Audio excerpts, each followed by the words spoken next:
Season 2, podcast episode number 2. And we have the beautiful Queen Ausettua and young mom Queen Lala Smith. Lala Smith, I'm sorry. And Baby Queen. And the young princess, the young queen of the Washitaw Nation. Of the Washitaw Nation. Yeah. So real quick, just kind of start from the beginning.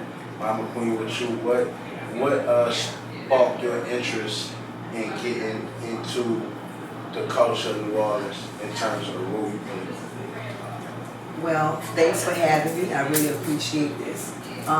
It actually, for me, started with African dance. Back in the 80s, I was with a group of people that formed a company. We started practicing the Treme Community Center. And we formed the first traditional African dance company in the city of in Louisiana called Kumbuka African Drum and Dance Collective. Kumbuka means remember. And we formed the company because, of course, we were interested in our African culture, but we wanted to make sure that our children knew their history. So all of the members of the company went to all of our children's schools and performed for free so that the kids could be exposed to African culture. We started off at Treme Community Center, and we had a contract with NOR, and we had classes at all the NOR facilities around the city, which allowed us to move around and be exposed to more children. So my first interest was not the Indian culture, it was African, right? But in the end, the Indian culture and African culture is the same thing. So that was a fair question, right? And then after I started my research and my traveling, I've been to Africa 3 times, and the islands, Jamaica, Haiti, South America, Colombia. I started seeing similarities into what we do in New Orleans and what's happening in those other places. Then it confirmed for me why New Orleans is called the most African city in the United States. Right. And with that journey and experience of learning about culture, what about it stands out to you the most in terms of like how we express ourselves, the form of art that we use to express ourselves? Like what about it all kind of like stand out the most for you? Well, what stands out for me is how people in New Orleans, the majority of them, have not gone to Africa. They haven't been to Haiti, they haven't been to Jamaica. And what stands out for me is how we manifest the same culture. So it confirmed for me that it's in the DNA. It's something that comes out in the blood that makes us do what we do, even when we can't explain why we do what we do. And what's also unique for me is how, in spite of all the oppression we have in New Orleans, all of the different illnesses and challenges that we have facing us as a people, that we still manage to thrive and produce this culture in spite of the oppression, in spite of the lack of education, in spite of the crime, in spite of the healthcare, in spite of not having food, in spite of the bad water, in spite of the potholes, in spite of everything. We still put this culture out there. We still do it because it is an act of resistance. And that's what makes it so beautiful. And we share that with the rest of the world because if you go around the world, the most poverty-stricken places have the most beautiful culture. That should not be a prerequisite to the culture, though. You should be able to have this culture without suffering. But apparently, it's something about the suffering that go along with putting it out there. Right. I never looked at it like that. Ms. Lala, what sparked your interest about the culture that you participate in? At what point did it come to you like this is something I want to be a part of? The mamas. That's what sparked my interest. The mamas. Okay, the mamas. Like you said, all of our friends, our sisters, our peers, they started going into this community. I wouldn't say unfortunately, but fortunately, I was a product of those children that grew up under them. So, whereas my mother and all her friends, they had the name their mama gave them, but then when they woke up, when they found the African name that they connected with, then they got that name. Whereas we was the children, we always brought up with African names. My name is Naila. Everybody calls me Lala, but my name is Naila. So all of us have African names. So it was more so, you know, just like a preacher kid, you know. How do they know the Bible? Because they're a preacher kid, because they grew up in it. You know, they grew up in the church. So it was like I grew up in the culture, like totally engulfed in it because my mother was the advocate for all my life. So that's really like all I knew, you know. Mm-hmm. And I want to make sure in the house, we never had anything white in our house. Not because I hate white people, I just love black people. And I want to make sure that when she grew up, the first thing when she opened up her eyes, she see a reflection of herself. So I always had African art, Caribbean art, things that she could look at, even if she didn't understand it, even if she was scared of it, because she told me she used to be scared of the statues, you know, because the statues be just looking at you, right? But it's important that our children see a reflection of themselves in every walk of life when they're around. I brought her to Africa when she made, how old are you? 13. Because I needed her to go there, I needed her to see that for herself. Because it's one thing to be told about it, but then when you see it, then it confirms it. It's so funny. I'll tell you a funny story. Yeah, this is a funny story. And we went to Ghana. I recommend to anybody, your first trip to Africa should be to Ghana. I'm partial to Ghana. I've been there 3 times, but here's the reason why. Ghana is colonized by the British, so they speak English. They do speak their own language, but everything else is in English. The billboards, the libraries. If you want to do research, you can read on your own. So their currency is called Cedi, C-E-D-I. And at that time, it was the US dollar, it was like 65 to 1, something like that. So when I changed over one $100 bill, I bought all this thick money, and I gave it to my and she goes, "Mama, we rich." And she threw it in the air. I just fell. I said, "Child, that ain't no money." You know, that ain't no. But she was so excited about the dream of we're rich. See, that she didn't get that in New Orleans, but she got that in Africa, you know. And then I released it to the people. I let her go hang out with the people. You know, I didn't have any fear about, oh my God, they're going to take her and kidnap her or whatever. I just let her go. I didn't even see you for a good while. She was up there swimming in the Atlantic Ocean. You didn't even know how to swim? No, that's why I was going out, because the water took me. She was playing with the kids. That's another story. The African dance company. Now. She got with the African dance group, took dance classes. So it's just, I just wanted that experience because my mom, and let me be clear, my mom didn't give me the traditional African experience, but she gave me the African experience because black mamas are African. My mama was a deaconess in the church, so for us it was the church. She was the black church because if you know back in the day, the church was everything. The church, you know, after school, you know, when you want to organize to protest, you go to the church. The church taught you history. The Baptist church has been very significant in our lives. So even though my mom may not have been African with her name and stuff, but the love and the way she nurtured and the way she disciplined was African. And so my first image of it was my mother.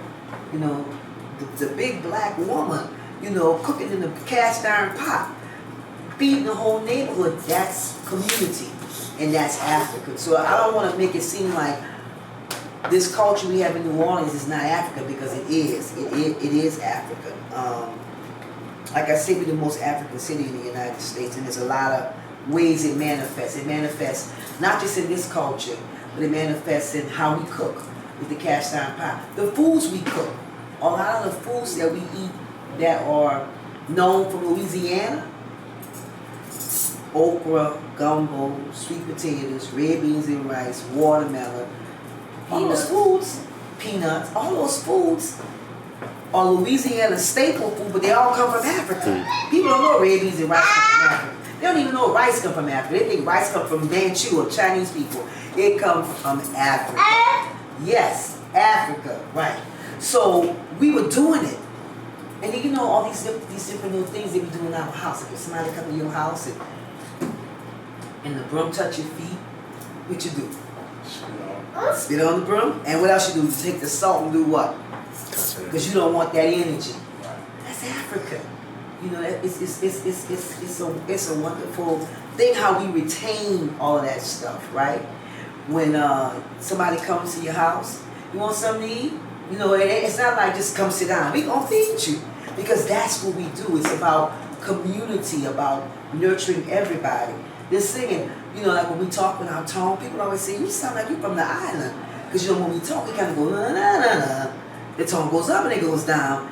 That's how we sing, you know. Hey baby, how we lean the baby? Oh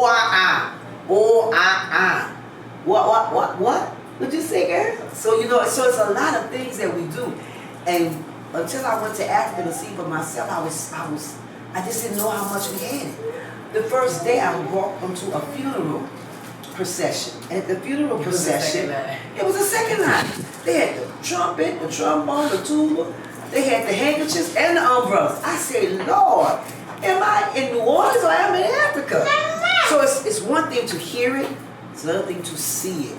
So the closest thing people can get to it in the United States is here in New Orleans. I know that was a long answer. No, it's a beautiful. Perfect. Because you gonna give it to you. Perfect. How can we continue to push the knowledge of our culture Okay, forward well, young person talk about that. as it relates to, just in the next 50 years still having a cultural relevance, still having it being a part of our day-to-day living? Like, what can we do now to make sure that it continues? I think that's kind of a loaded question, but also, first it would need people like ourselves because we're not their age, you know what I'm saying? And they're the OGs, but we need people like us, our age, our peers, to start the foundation, to start the blueprint, to put the work in, and then just like we have our friend and we gonna smoke a blunt together and we gonna go drink and shoot pool together. We gotta start building these corporations, these groups together, these networks together, start saying this we gotta do, for this we gotta do, you know what I'm saying? Even if we do it over the blunt, we gotta start talking about something else besides just kicking in at the blackboard or whatever you wanna do. Then once we get a network of people collectively with the same mindset, whatever the avenue is, whether it's keeping the culture of the Mardi Gras Indian or the baby dolls, whatever that part, whether it's the food, whether it's the tourism in the city, whatever it is, we just have to have the group of people to keep it and have the value, whether it's the people that's keeping the Congo Square and Armstrong, like all those people that have purpose or whatever they have going on. I think if we could build enough and get a network in the system with those people that's in that group, and then once we get that together, then we reach out to the people that work in the school. Then you got your peers that work in the school. You got your coaches that work on the grounds with the football. We have some students that no matter who some individuals are, they're gonna listen to whatever they got to say. So if we could get those people to be on the right track to go and to move forward, I think that could help. Like I said, working in the school system, going to the programs. I know not lately, because I have a 15-year-old. Lately I've been inviting the dance parties and stuff they have. We have to figure, I do appreciate that they have that for the kids. We have to find other things that the kids can go to. So like, I think it was October or something, it was Black Workers Month or something like that. And I was just going, I had just had the baby, but I was just going just to see what they had going on. So I went to every table, and I ran across a table that was like a big sister, little sister program. It was like a cookie program. And Amina, my daughter, they called that, she's also a queen for the Washitaw Nation. I gotta drop the lil. My mama, they be laughing when I drop the lil. But technically, she's not a lil queen. She's 15. She's 15, but she's been masking 15 years, though. You understand? We know she's a big queen. I'm not saying she's not a big queen.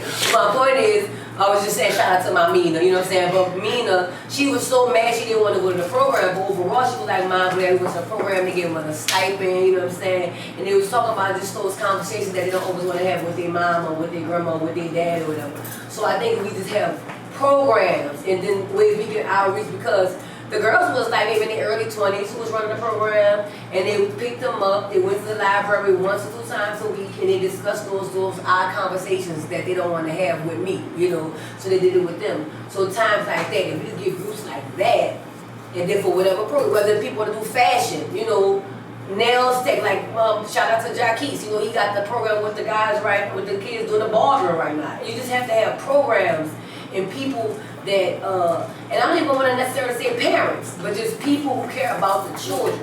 And I don't want to say that, I don't want to have that cliche that children are the future, but if we have our peers, once again, we can get the blueprint and have the network, and then we can get to the kids in whatever group, and then I think he kind of could overspill and, man, because, they love mess, they love teeth. We got to find another tea that they like to sip that ain't got to be messy. You know what I'm saying? You got to make them feel intrigued and want to do it, you know. You mentioned the Washitaw Nation. You guys are part of that tribe. Yeah. How did y'all become a part of the Washitaw Nation? I'm not a part of what you want to say. Like my baby said, She ain't no I ain't no Indian. She ain't My no baby Indian. told me that Lil, she was like 3 years old. She said they died. That was David Chief Montana. She said they died Indian. Yeah, Indian. She said, but you not no Indian, mama. And I'm not. I if anything, my heart is with the second eye. I love the second eye. They are part of the. I'm a supporter of the Washitaw Nation. Right. She is the big queen of Washitaw Nation. But my family line is Cherokee. We have, like most black people in New Orleans, they have Native American in their blood. Yes. If you go back, you ain't got to go back that far. Most of us do. Now, people used to say, "Oh, Grandma said we got Indian in our family," but they didn't write stuff down, so nobody can go back and trace it. However, oral tradition is still valid. Now we know why they don't want to document that we Indians, because if they accept us as being Native American, they gotta let us in. Gotta give us our land. We He was ready with that. We got a case of colonialism, man. Yeah, but it's true. I mean, it's real, because when CC came in, y'all know who CC is. Christopher Columbus, I call him CC. So when CC came here, you look at their books on his diary, and he wrote in the diary and said, he saw it. He described the so-called Indians, and it wasn't the Asiatic Indians we see in the movie with the long straight hair. Right. No disrespect to those Native Americans That crossed the Bering Strait. the Bering Strait, but we indigenous. That's different. And what he described was people that were dark complexioned, with curly, nappy hair and broad noses. Right. Duh. And when you talk to the Indians, some of the Indians, when they ask you why they masked, they will tell you we're paying honor to the Native Americans that took us in. Now, when we fled the plantation, we went into the swamps. Well, let's be clear. If the Indians was those one with the long stick hair, how you gonna hide with them? You don't look like them. Right. You got to hide with people who you look like. So we already know what the deal with the truth is, right? So I kind of digressed to the Indian. But we became that because when I started off with I started off with Garden of the Flames back in the early 80s with Chief Donald Harris, and I was in his. And then he passed, and then I kind of stepped away. Because I had the African Dance Company thing still happening, so I was still dealing. And then after Katrina happened, David Montana asked me to be his queen in Yellow Pocahontas. David was second chief, because Mook was first chief, because Tootie had died. I was supposed to match with Tootie. But the day I shook Tootie's hand, 2005, Super Sunday Uptown, I said, I'm coming, Chief, because the kid had been asking me for years. I was like, oh, I don't know, because that's work. I already knew what it took. And I didn't take the responsibility lightly, so I shook his hand, but then he died. And then Katrina happened. So I was like, well, that's it for that. And then I met David, and then I became second queen to Yellow Pocahontas. Because Mook was first queen and Gina Montana was Tootie queen, right? And then we was with Yellow Pocahontas for like 7 years, and then he wanted to pull his own gang. And then we pulled our own gang, and when we got ready to do it, I told David, I ain't trying to be no fake name. No disrespect to nobody else's name. I know too much about history to just say I'm going to be the Blue Flame. Are there anybody called Blue Flame Hunters? I don't know. Purple Flame Hunters or whatever. So through my research, I discovered about the indigenous people from Louisiana, and I came across the book, The Return of the Ancient Ones. It was Radice. Yeah. Do you know I had the honor of, we took on the name Washitaw Nation. They contacted us and told they were so honored that we took the name. Because for us to take on the Washitaw Nation, man, we was putting their energy out there. Right. But then she passed. What year was that? Did she pass away? Let's see. What are we in now? 24? So yeah. It had to be 14, like 2014, 20. So she recently passed. Recently? 2014? He said it wasn't 1,000 years ago. Oh, 1,000 years ago. But anyway, they reached out to David and I, and they asked me would I carry her ashes and release her ashes in the Washitaw River up in Monroe. And I was so honored. You know, I met her before and then she died. So that solidified. So now David got his paper. So I'm working on my papers. But let's be clear. With them papers, I'm paying my taxes. I'm not trying to go sovereign immunity. I mean, I would love to do that, but let's be real. We gotta be mindful of where we live and who we are. You know, we still hostiles. We ain't free. We still in this man's stuff, right? So that's how I got to be a part of Washitaw Nation. So yeah. That's beautiful. That's deep. And where the Washitaw River located? It's up in Monroe. It's about 4 hours away. Yeah, and well, you know, Washitaw, the way they spell it, the French started spelling with an Ouachitaw, right? But the traditional spelling is with a W. But then anybody whose last name is Washington comes from the Washitaw people, right? So it's really interesting how we can trace because I'm on the fact finding right now, trying to trace back my daddy's side. Everybody know their mama's side, you know, but I'm trying to get to my daddy's side, you know. I love my grandma, my mama's side, but I just want to get that side, you know.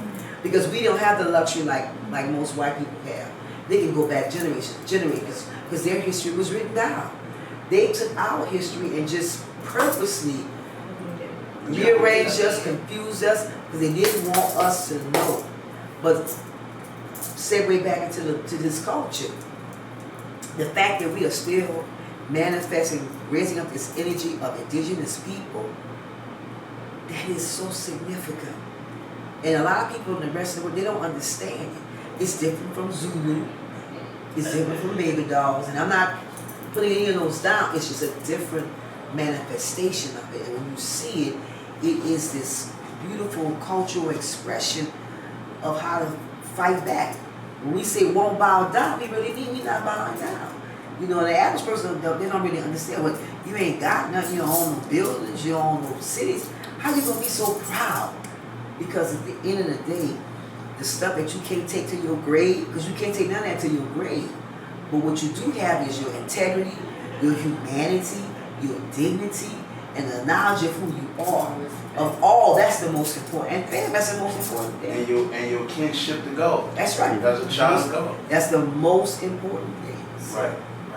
So as a big queen, what's the significance of the queen role within the tribe? Like what's some of the key points of significance of that role? What are you laughing for? I'm laughing because on the outside looking in, I see so many different examples of how big queens roll. That's true. You know what I'm saying? And I see how my mama takes leadership differently from a lot of the big queens. And so I'm laughing because another queen ain't about to answer how she gonna answer. That's why I'm just laughing because she, like she said, historically, her knowing who she is, where she come from, understanding the importance of it, the value of it. Some of them just simply do it just because their grandma did it, and that's just that. They don't do it for no man because my mama did it. They don't really know the in-depth, like for example, I'm gonna go with I was at a Tobe and Wee concert once.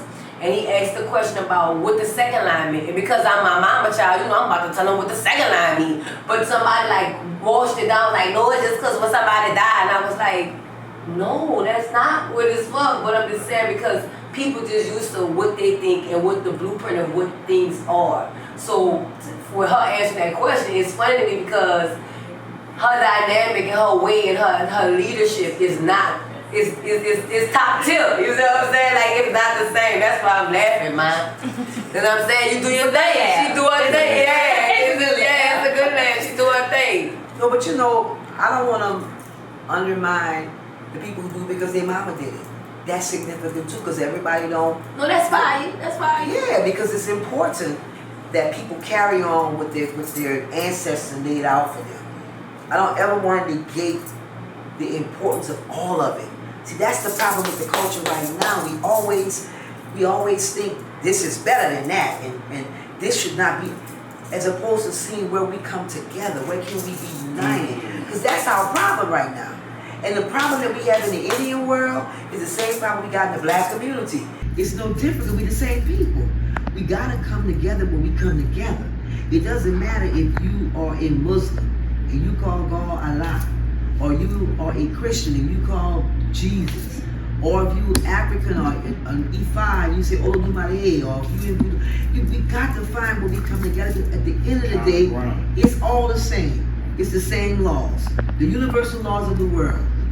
Honor God, honor your elders and your parents, honor the earth. You know, treat people how you want to be treated. That's in every spiritual path. It doesn't change. The names may change, you know, how you say it may change, but it's the same thing. So I just think that we just gotta find that way to come together. So to answer your question about the queens have always been in the tradition. They've always been there. They may have been in the background more, but when you look at the old pictures, you see the queen right there on the side of the cheek. She may not have been dressed as elaborate because that's the way of the culture. In the animal kingdom, who got the biggest mane, the male or the female? The male. In the peacock, who got the biggest plumes, the male or the female? The male. In the Indian culture, who got the biggest crown? The chief, the man. So the role of the woman is kind of like the role of the woman in the household. She's there to make sure everything runs smoothly, tend to the children, and to help guide the tribe in the right direction. You know, and everybody doesn't have those leadership skills. It's just like everybody who's a chief don't have leadership skills to be a chief. I'm just gonna put it out there. We have to support them. But a good chief or a good queen, if they know they're lacking, they're gonna surround themselves with the people who can be good for them. Mm-hmm. See, that's where your wild man and your spy boy, your second chief come in. A team. So you gotta know who you are. Know your strengths and know your weaknesses, you know. And then if you lack it, I'm gonna call on so and so to handle that. So the queens now, I'm gonna say now, we do have a Queen's Council, the Queens of the Nation Indian Council. It was started by Big Queen Loretta from the Wild Magnolias, and right now we have about 25 members. No, not 25 members. 25 tribes represented. Uptown, downtown, West Bank, Night War, wherever. And the reason why we formed it, we really did not want to just meet queens on Mardi Gras Day. You know, because sometimes you meet them as hostility, which it shouldn't be. But you know, sometimes queens get into this energy like the men. And women are not supposed to be like men. That's what I was going to say. I remember one time, we was at, maybe it was a St. Joe night or something, and this queen was just so rambunctious. I'm like, and me, I ain't no Indian. I don't care about all that. You doing too much for my mama, man. I'm like, you're doing a lot. You know what I'm saying? But my mama didn't reciprocate that energy. You know what I'm saying? She just was like, it's love. Yeah, like, diffusion. What is you doing, sis? Bring it here. Yeah. Give me some. You know what I'm saying? Like, chill out. You know what I'm saying? Yeah, bring it in. So just to see that, that's why I just even laughed at the beginning, like, because I've seen whether we having some queens, she be like, damn, man. Yeah, she was alive. You know. So we decided to form the Queens of the Nation so we could get to know one another. So then when we're on the streets, it's not that energy like that, right? And so it was also formed out of wanting to pass down the information proper, because a lot of queens are not getting trained by their chiefs. Chiefs don't really train the queens. They saw and they just have them there, but they don't tell. We've had a lot of queens that say, my chief didn't tell me what I'm supposed to do. They ain't told me how I'm supposed to. So, you know, we formed the Queens of the Nation, and we formed it in 2010, I think. We have various programs that we do. We have a Feed the Homeless program where we can come out. We do gifts for the elders around holidays.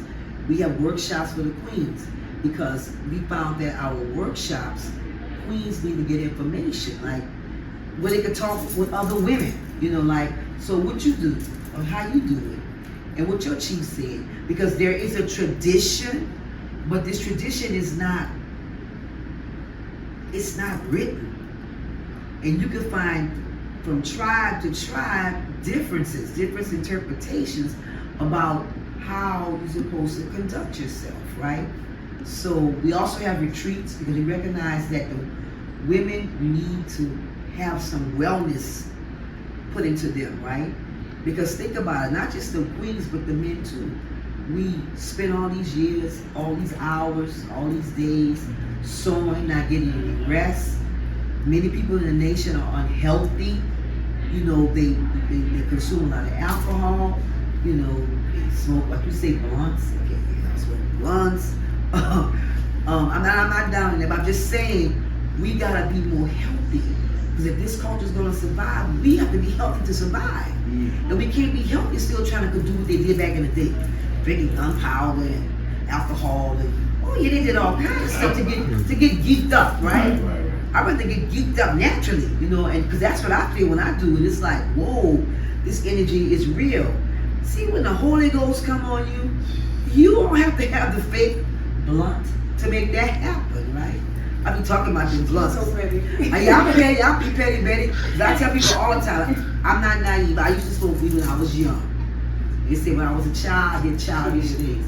But I gotta tell people this. When I smoke weed, Acapulco Gold came from Mexico. Colombian Red came from Colombia, South America. Okay? African Gunny came from the continent of Africa. Jamaica, what they call Jamaica? Jamaican weed is called. But it came from Jamaica. This stuff y'all smoking now, that stuff come out of a laboratory. And when we smoke weed, we smoke the female plant because our weed had seeds. Y'all weed ain't got no seeds. You know anything genetically modified don't have no seeds and it ain't no good for you. That's why I don't eat no fruit without no seeds. So why are you smoking weed that don't have no seeds? And then genetically modified all that marijuana. I did. But it's I'm just putting it out there. Do what you want to do with it. But all of, they've tweaked it now. Don't get me wrong. It get you high. They have cross pollinated where you get the optimum high. It's the optimum high. And it all smell the same. It smell like gasoline. It's got a chemical smell, right? Yeah. It do. But now they got it where, okay, this weed is to make you go to sleep. And this weed is to make you up. And this weed, we thought we weren't like that. It wasn't like that. So, and I'm just messing with the weed thing, but I'm serious. But my point is, we gotta be mindful about everything around us. What we put into our bodies so we could be here, so we could pass this culture on, so that our kids can carry a nicotary on. Because let's face it, this world is in a hell of a fix right now. My grandma used to say, going to hell in a handbasket. The handbasket is broke. We rolling down, we just tumbling down, and it's everything. You don't even know what to do. You don't even know what to consume. You don't know what to eat. You don't know what to drink. Because you see, I'm gonna buy spring water. The spring water in the plastic bottles. Plastic bottle got kisses in it. I'm gonna get organic food. Well, the organic food is next to a place that doesn't do organic. They do pesticide, but when they water it, the pesticides roll off to the organic part. I mean, it's like it can be confusing, like what to do, what to eat, what to consume. So the best thing is to go back to hot, pure. But we spoil. We're gonna go back to just eating pure like that. We so used to, you want the gourmet stuff. But we gotta get back to gardening, supporting farmers, eating fresh food. And I'm including Whole Food is not a health food store. That's a gourmet place. Everything in there is cooked with canola oil. Canola oil? Don't get us started. Get into it. I mean, I be there, but I be trying to share. Olive oil. Tell her, get him the text message. She can text you every morning. Yeah, I be saying that stuff every day. Olive oil comes from what? Olives. Right. Corn oil comes from what? Corn. Avocado oil comes from what? Avocado. Canola oil comes from? What's a canola? There's no canola. Yeah. There's no canola. They took the rapeseed oil and changed the molecule to make it fit for human consumption because canola oil was really for machines. If you go in the store right now, it's the cheapest oil that they sell. It dominated all the shelves. It's everywhere. It's all up there. I don't even eat food from Whole Food anymore. The prepared food. Everything is prepared with canola oil. Because Whole Food is not a health food store. It's a gourmet place. They're capitalizing off the trend. Like I've been a vegan for over 40. I've been a vegan for 50 years, right? So I appreciate the entrepreneurship of the vegans, the so-called vegan chefs. But all this little fake meat, processed meat and stuff, that's just as bad as anything else because if you want to not eat meat, then I don't know why you keep trying to do a patty that look like a hamburger. But that Beyond, what is it? Beyond Impossible. Beyond Impossible. When it first came out, I was like, ooh, let me try this, But put it in there, put it in the skillet, went upstairs, I put it on a low fire. Came back downstairs, I said, what is that smell? She was so hurt. I was hurt. I just knew I had a good little product. The chemicals for the flavor enhancers was coming out. I don't even mess with it. I try to do purer food. Like if I want to make a burger, like I do eat tofu, not as much as I used to, but I eat homemade tofu. There's a guy that makes his own tofu down in St. Claude. But the reason why I like tofu because it's plain. It's just soybeans and water and seaweed. Nothing else is in it. You know, so I try to just see if I want to take a portobello mushroom, I can take that portobello mushroom and grill it and make a burger. I mean, but who want to go through all that?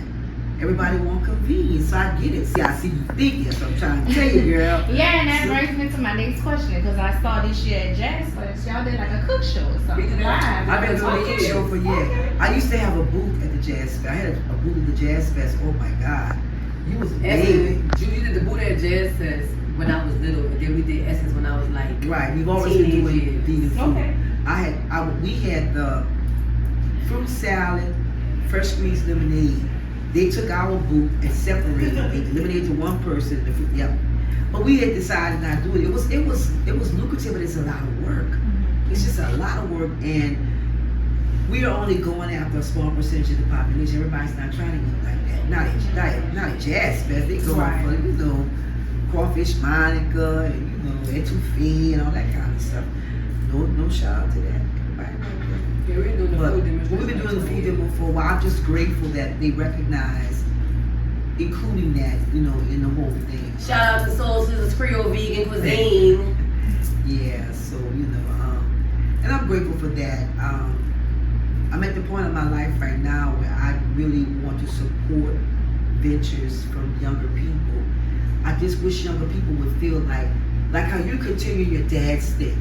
I think that if they recognize I can just continue what my parent is doing as opposed to just doing something completely separate.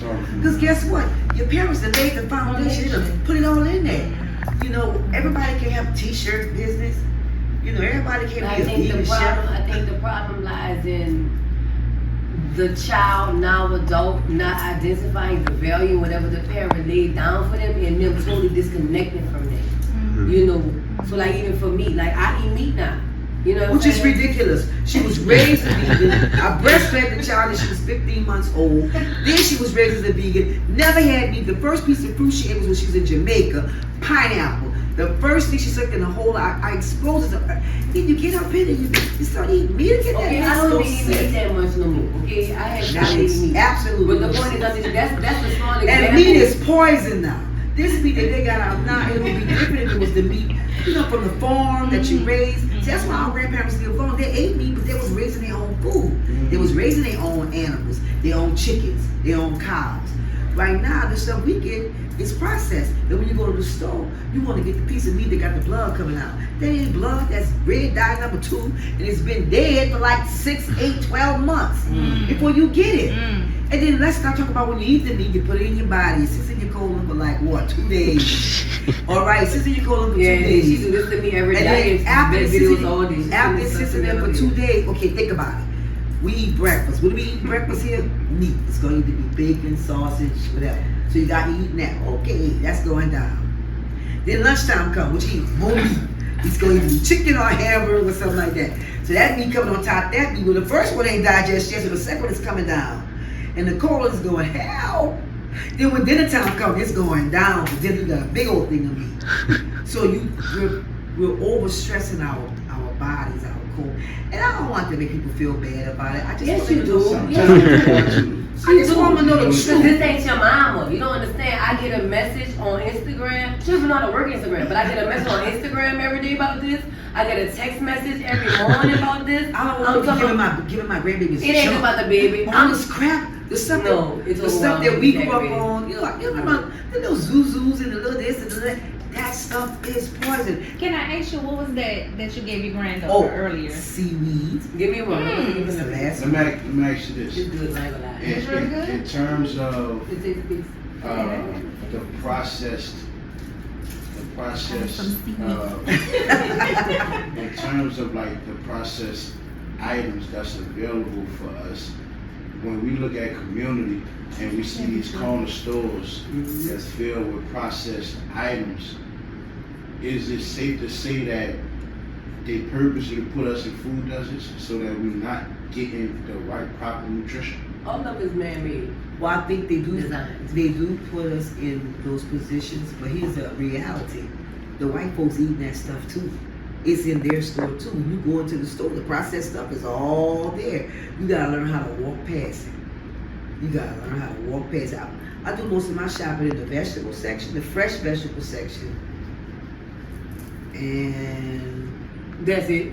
This is the thing. I think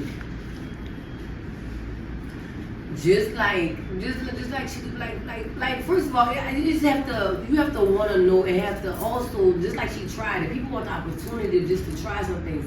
Some people scared to try some things, and then others they used to just what they eat. You know what I'm saying? right. Like, because I was raised that way though, it's some things I just can't eat though.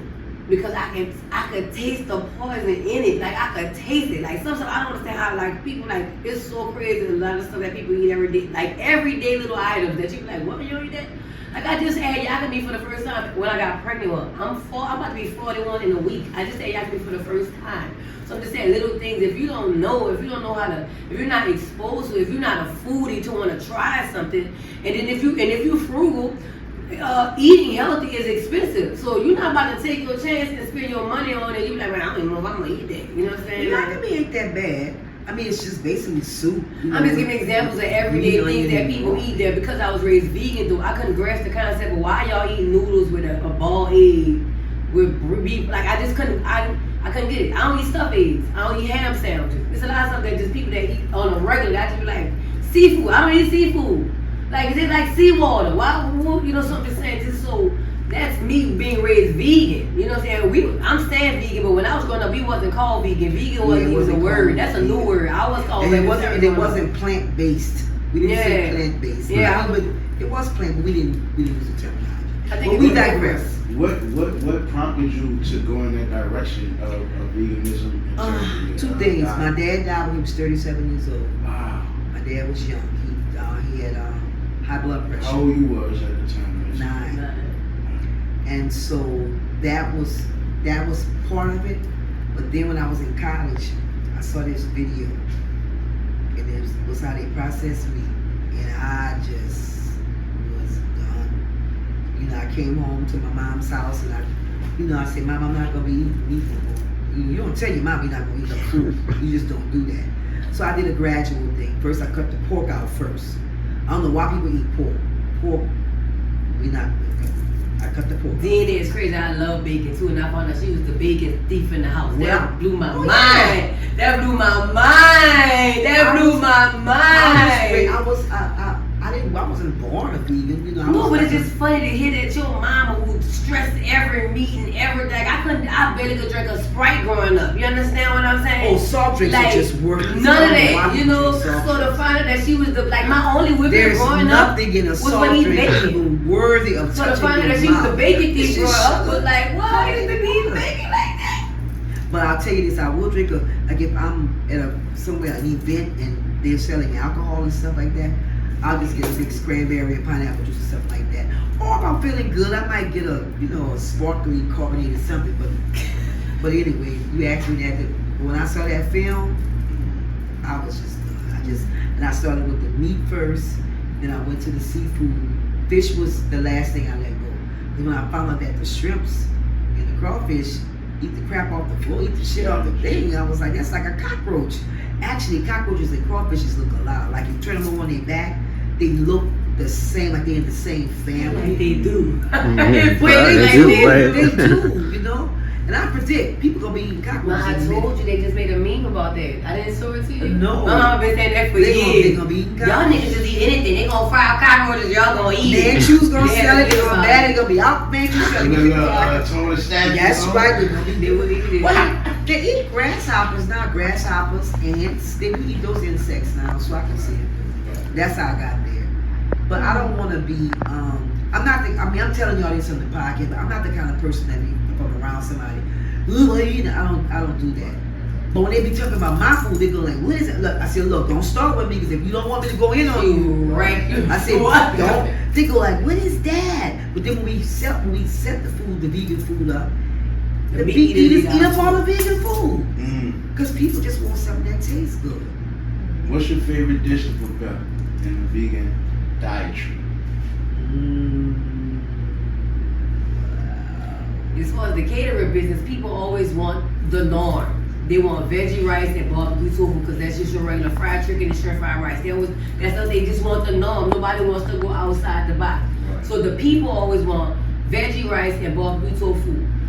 My mama thing that I think I like, her favorite thing for me to cook is, for one, her tofu. I don't really like barbecue tofu, but that's just how people connect to regular food. But her regular seasoned like tofu, whatever, for me, that's like the best. And I say like food dish, I'm a pasta girl. So I would say pasta. She don't really like pasta. She only like capellini and angel hair. She like very thin pasta. So I would say like pasta, like a broccoli and a string bean or something like that. You know what I'm saying? But she like the. But a lot of people like my gumbo, my vegan gumbo. I just don't eat gumbo in the past 10 years. I don't really like soup. To me, gumbo is soup. People don't understand, but gumbo is soup. And what you put in it? Well, first of all, the base is okra. Let's be clear, I'm a New Orleans vegan. So I'm gonna season my stuff like we do with New Orleans food. I went to my mom and I say, watched how she prepared her gumbo, and I just substitute the ingredients. I use different kinds of mushrooms, oyster mushrooms, shiitake mushrooms. Vegetables do not go in gumbo. You're not vegetable, other than okra. Okra not a vegetable. Well, that's true, it's a fruit. People don't know that. Because it's got seeds. Anything with a seed is a fruit. Tomatoes, okra, your squashes, anything with seeds in the inside is a fruit. But you just put the okra and you make the roux and the mushrooms and gumbo filet, you know. I mean, you close your eyes and you just pretend. Listen, my mama do have the best vegan gumbo in the city and surrounding states, and I put their hands on. I put that on anything. But I'm not trying to be competitive with people. I just have a problem with all these people calling themselves chefs. They cooks. Cooks and chefs is two different things. So all everybody want to do What's is... the difference? A cook just cooks. A recipe they give to and just cook it. A chef creates. They create. So baking tacos and burritos and all that, that's just fast food, street food kind of stuff. So every time I go to these festivals, I try to support them. She be so I be like, aggravated. ain't no food here, all this fast food kind of stuff. I like food. They'll give me some vegetables and protein and stuff. You know, I don't want to eat no wrapped up, fried up. I do regular vegan soul food. She do OG vegan soul food. So like, for example, like I have like your regular veggie rice. You can saute any vegetable, you know what I'm saying? Like if I do my greens, I like to do a 3-green blend. So either be cabbage, collard mustard, kale, turnip, green, cabbage, something. You know, I mix them all up. I'm just basic. If I'm cooking mustard greens, I'm cooking mustard greens. Yeah. Mustard greens with some homemade cornbread on the side, you know. But I digress. This thing about food, it got about food. I guess it's okay. Talking about the vegan food, because you're talking about everything that we all do, because that's a part of what I do. Well, yeah. Do the vegan food. It's a part of the culture. Yeah, I pass it on to her. It's a part of the culture. I mean, I cook for certain occasions, but for the most part, I want that to be something that she takes over and that she does, you know, because I ain't gonna be around for long, and I ain't gonna be able to do it long because it's work, you know.